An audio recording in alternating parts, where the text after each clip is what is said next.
हमारे चैनल पर सभी भक्तों का हार्दिक स्वागत है।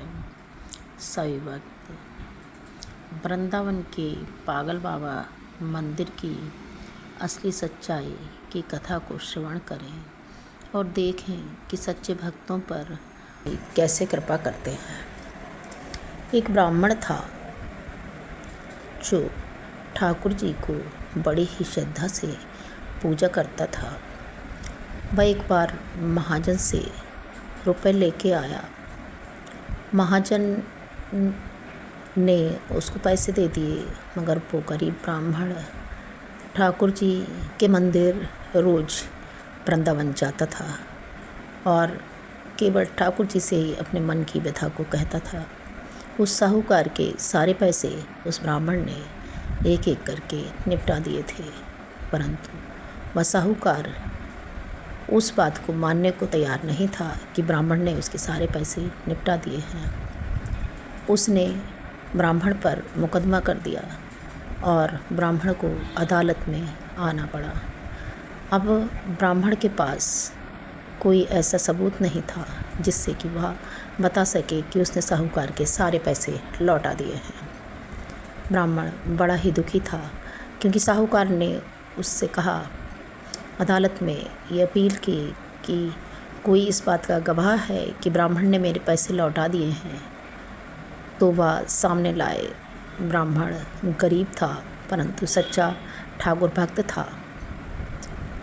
उसके पास कोई ऐसा गवाह नहीं था जिसे वह कोर्ट में पेश कर सकता।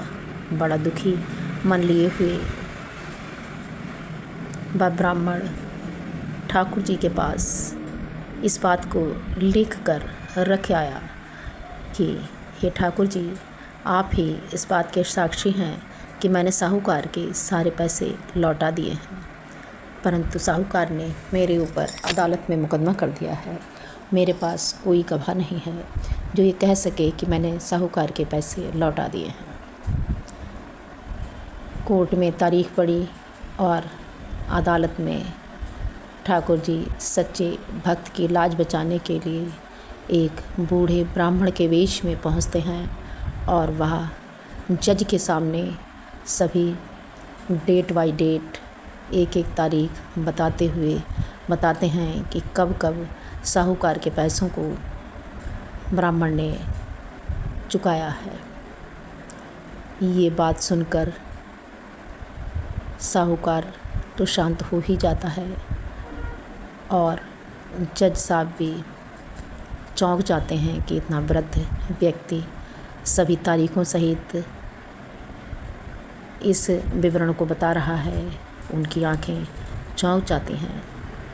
उसके बाद वह बूढ़ा ब्राह्मण वहाँ से अंतर्ध्यान हो जाता है।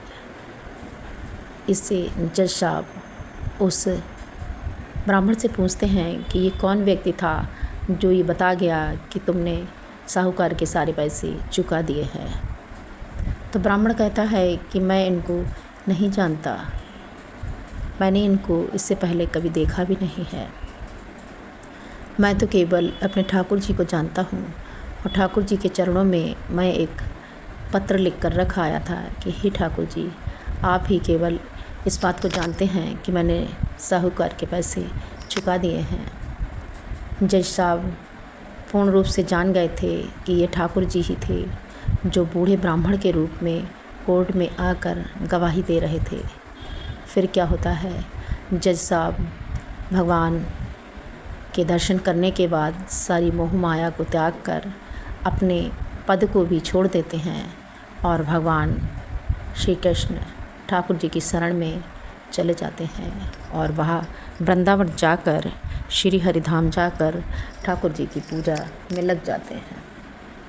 वो पूजा में इस तरह लीन हो जाते हैं कि उन्हें अपना होश नहीं रहता और वह केवल ठाकुर जी का ही यशगान करते रहते हैं, क्योंकि उन्हें ऐसा लगा कि ठाकुर जी अपने भक्तों को परेशान नहीं देखना चाहते हैं और सच्चे भक्तों की मदद करने के लिए वह किसी भी रूप में कहीं भी दर्शन देते हैं।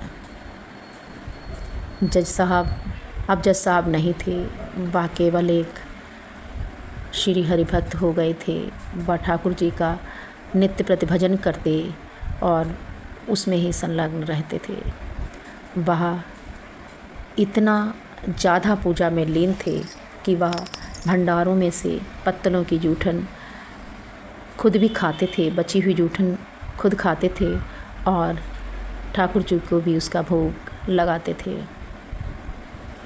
लोग उनको पागल कहकर पुकारने लगे। सभी लोग उन्हें पागल कहते थे और ये सच है कि सच्चे भक्त में और पागल में कोई विशेष अंतर नहीं होता। जैसा बिल्कुल श्री हरि के चरणों में लीन थे, उन्हें अपनी सुध बुद्ध नहीं थी। एक दिन ऐसा अवसर आया कि लोगों ने इस बात का विरोध किया कि ये पागल बाबा यानी जज साहब ये जूठन खुद खाते हैं और हमारे ठाकुर जी को भी चढ़ाते हैं। ऐसा कुछ प्लान किया जाए कि पत्तलों में जूठन ही न छोड़ी जाए। ऐसा ही हुआ कि भंडारों में पत्तलों में जूठन छोड़ना बंद कर दी लोगों ने। फिर भी पागल बाबा ने यानी जज साहब ने सारी पत्तलों में से जूठन निकाली और उसका एक ही नवाला बना लिया और भूलवश उस नवाले को केवल अपने मुंह में ही डाल लिया।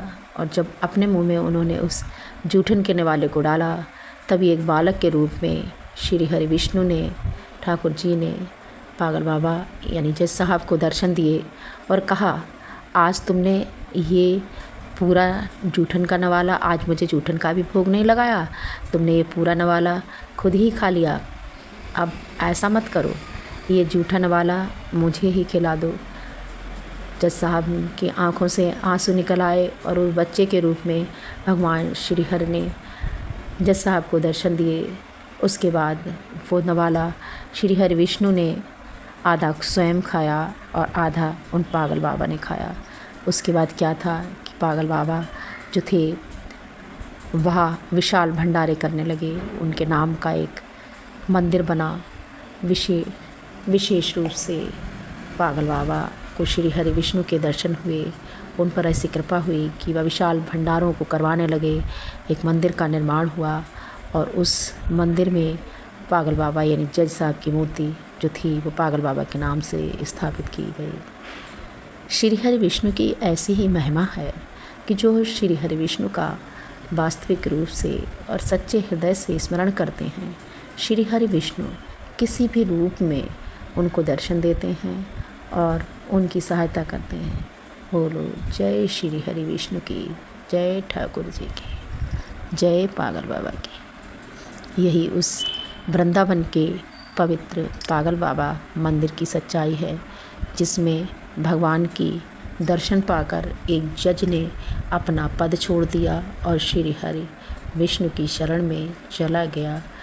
वृंदावन धाम पहुंचकर मन को एक अभूतपूर्व शांति का अनुभव होता है। इस मंदिर की सच्चाई को सुने और सच्चे हृदय से भगवान श्री हरि विष्णु का ध्यान करें। पूजा करते समय अपने मन को शुद्ध रखें और श्री हरि विष्णु के जाप और पूजा को श्रवण करें।